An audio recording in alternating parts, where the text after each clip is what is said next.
我的工作完成了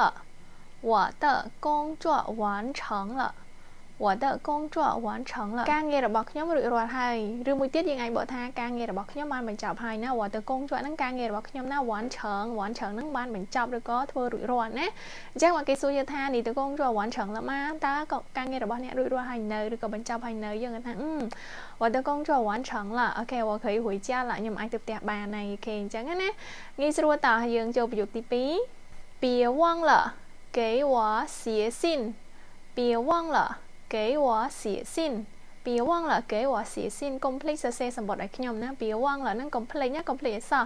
给我写信សរសេរសម្បត្តិឲ្យខ្ញុំហ្នឹងហើយអញ្ចឹងពីសម័យមុនគេសរសេរសម្បត្តិដល់គ្នាឥឡូវហ្នឹងអត់មានណាគេសរសេរសម្បត្តិទៀតទេសម័យនេះគឺមានទូរស័ព្ទគ្រប់គ្នាណាមិនបាច់សរសេរសម្បត្តិអីទៀតញ៉ៃញ៉ៃទេគ្រាន់តែផ្ញើសារគ្រាន់តែខលមកខ្វាច់ដល់បាត់អូខេណាងាយស្រួលតើឥឡូវលើសអានឲ្យម្ដងទៀត别忘了给我写信អូខេ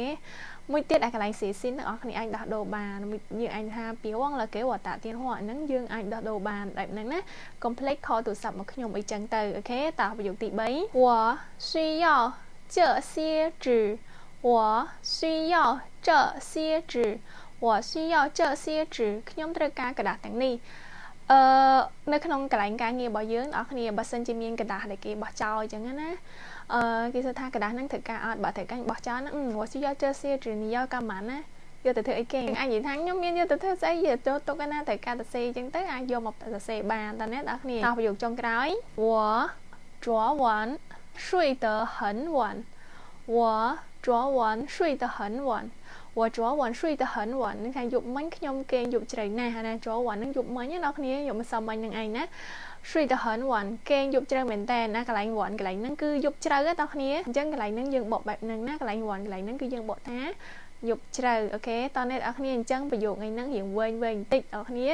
តែសុទ្ធតែជាប្រយោគស្រួលទេបើអត់តន់ចូលមើលម្ដងទៀតណាអូខេ complete ជួយ share ជួយ like ម្នាក់មួយផងហើយបើសិនជាចង់រៀនលម្អិតជាមួយលាស៊ឺទាំងអស់គ្នាអាចតាក់ទងមកលាស៊ឺបានតាមរយៈ page TikTok ឬក៏ Telegram ជាដើមអូខេចាំជួបគ្នាវីដេអូក្រោយចា៎បាយបាយ